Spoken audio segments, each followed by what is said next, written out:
Welcome to the Lathisms podcast. I'm Evelyn Lamb. In each episode, we invite a Hispanic or Latinx mathematician to share their journey in mathematics. I'm happy today to be talking with Alicia Dickenstein. Hi, Evelyn. Happy to talk to you. Can you introduce yourself and tell us a little bit about yourself? Okay, I live in Argentina, in Buenos Aires, where I've always lived. And I did my PhD here. I am a professor here. I've been able to travel quite a lot, but not when I was too young. In fact, my first years were very isolated here and very, disconnected. I didn't know what mathematics was when I started doing mathematics. And then I already had my family, children, husband. It was not easy to move, but I was able to travel quite a bit. And I stayed in the US for several semesters at different NSF institutes. And I've been in touch with the international community, but it's not the same to be in a place where just there is a flow of information that being in a place where we still fight for information, even with all the internet and easy ways of connecting. Backing up to when you were a child, do you know what got you interested in mathematics? Well, it was always easy for me. I enjoyed it, but I had no idea that such a career existed. So it was just by chance. I was at the moment where I needed to decide what to do. And they offered me a school vocational test. I don't know if this is the name in English. And I was very lucky because the psychologist giving the test happened to be a frustrated mathematician, according to her own words. And so she suggested me to go for math. And I said, what is it? What kind of strange people I'm going to find there? At least as strange as me. And then she said, well, because I wanted to study education. And she said, well, you can always go to education if you don't like math. But if you don't start doing math, you will never do it. And I decided to follow her advice, and it was a perfect advice. And so when you got to college, then you chose a math major? Yeah, so here's just one choice. And I started, and as soon as I started, I realized that I was with my people and with the things I loved. And it was love at the first sight. I had, of course, had contacts with math before. I used to help my schoolmates with mathematics. I enjoyed it. I even do secretly some equations. That is, my father was half the age of my son 2 years ago. What will happen, etc. But of course, it was. I didn't confess that I was doing that. But I never thought that this could be something you could do for living. And do you remember what drew you to math when you were? You say it was love at first sight. Do you remember what you fell in love with about math? I loved in fact, I had an algebra course and a calculus course. But what I loved at that moment was the algebra course. We could prove things. I was fascinated with proving things, thinking how things work and then being able to prove that. I was fascinated with proofs at that moment. And were you encouraged to continue in a math career when you were in college?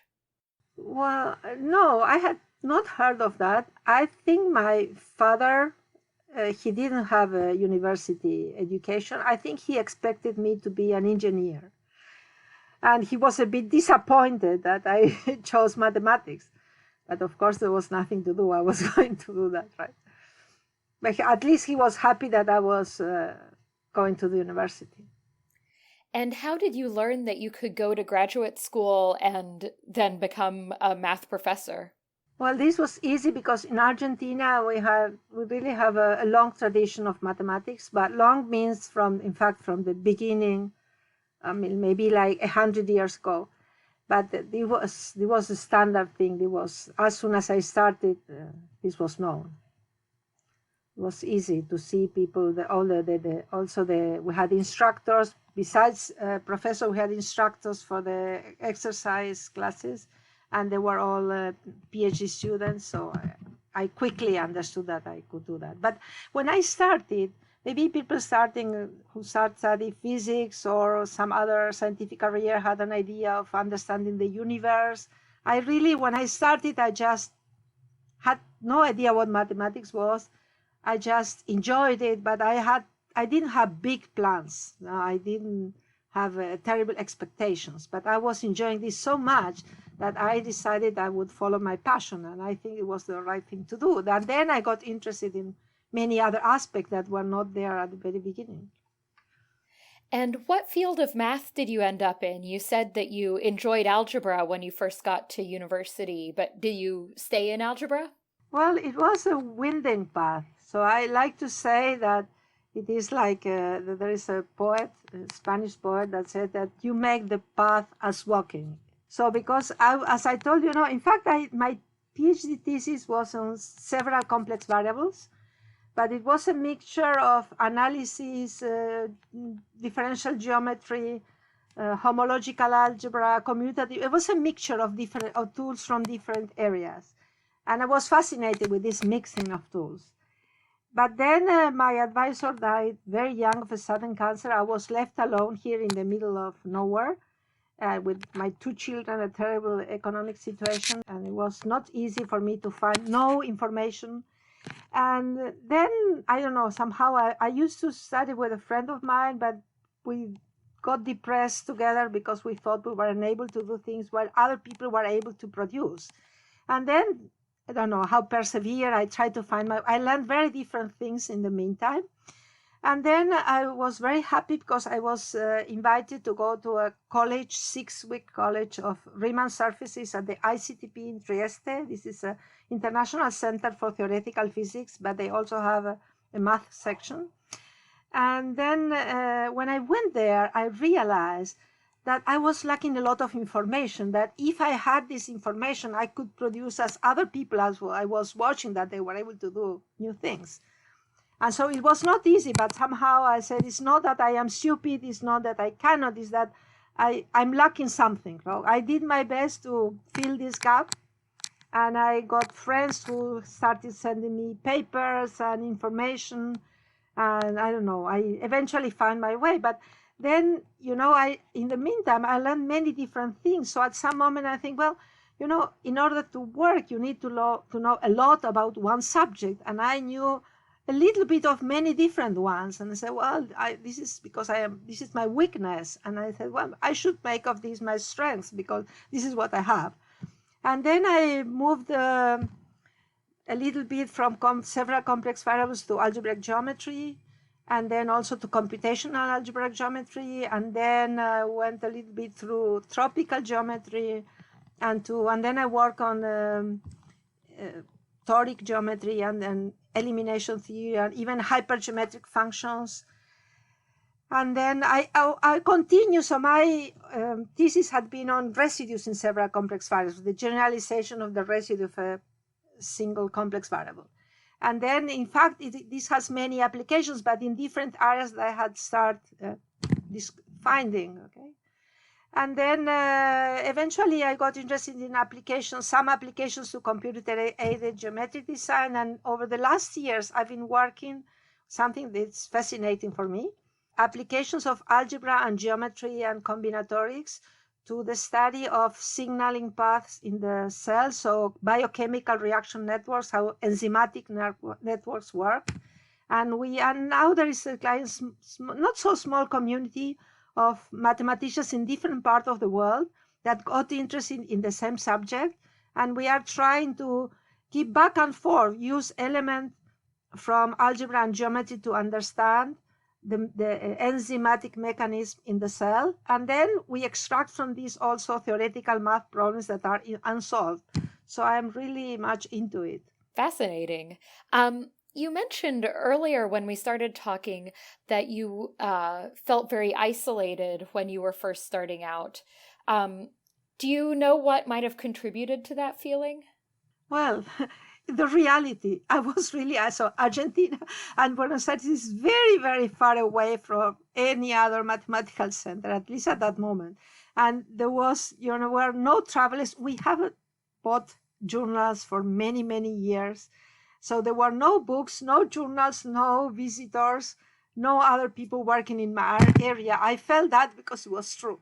But what I also, after living so many years in this country, which has had so many economical crises, I understood that if you have some good project, eventually you will be able to do it. But if you are stopped by the fact that there are no means, there's no money, then you will never do anything. You just need to find what you want to do, and somehow you will eventually get it. Do you think there are more opportunities now for you to have more of a mathematical community with other people in South America? Oh yes, now math is much more developed, and I have many contacts around. It's not that very close to where I am. There are people working in exactly my areas, but we have enough contact to organize joint workshops or join different kind of activities, and we help each other and we try to collaborate. Yes, now it's much better. Did you have any mentors when you were starting in your career who helped you move forward and figure out what you wanted to do in math? Well, I was my mentor, my PhD advisor. He was great, but he died just after I ended my thesis, and there was a group that disappeared, and he was he was great, but this, in fact, it was not good in the sense that when he died, I didn't know what to do. I didn't know what mathematics was outside, how to communicate with the international community. I had to learn this by myself after that. Luckily, at that moment, I was working with a friend of mine, so it was easier. But after that, I was a math orphan, very young, so I had to find my way without any mentor. And now, are you involved in mentoring students or in programs for younger mathematicians? Yeah, I had several PhD students, and I also mentored postdocs. And yes, I tried to create my community here, or not just for me, it's because I think that the subject is interesting. And I also try to help people. So I've been the vice president, one of the vice presidents of the IMU until the end of last December. And then I also try to help people in other countries of Latin America or even in Africa to, as I said, to find a way to write proposals and to decide what they wanted to do and encourage them. So I try to help many in non-official ways. I think I try to help many people who feel isolated by good reasons or who don't have a mentor. So I try to help people whenever I can. I think I remember seeing you in a video that I saw last year about women in math from some developing countries. Well, there was a great video that was produced by the Committee for Women in Mathematics of the International Mathematical Union that was sponsored by the Simons Foundation. It's called Journeys of Women in Mathematics. It's fantastic. So the main part of the video are 3 interviews to one mathematician in Brazil. She's the only female researcher at IMPA, which is the very top institution in Rio de Janeiro, and one in India and one in Africa.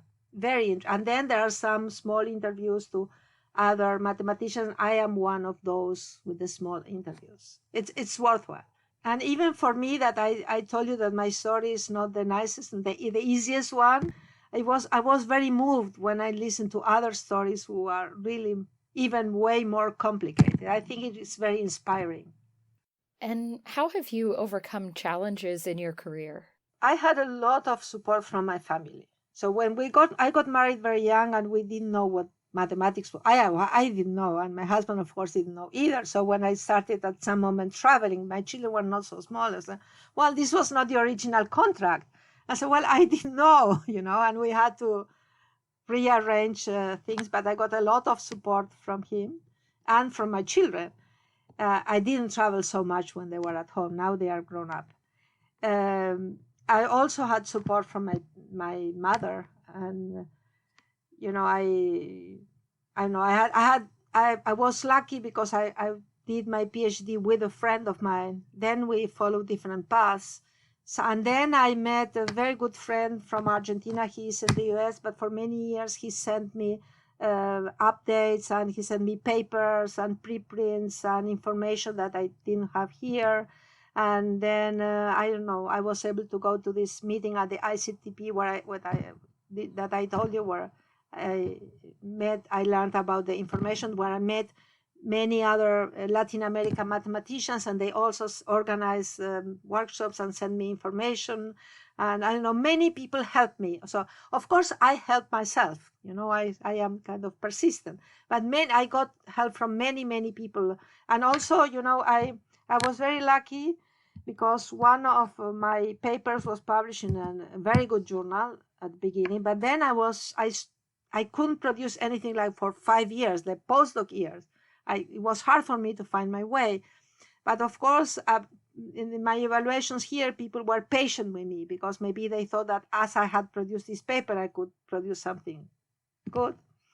But I don't know, these are anonymous people that they evaluated me, but I think that I got in my way help from many people that I am not aware of until I was able to find my way.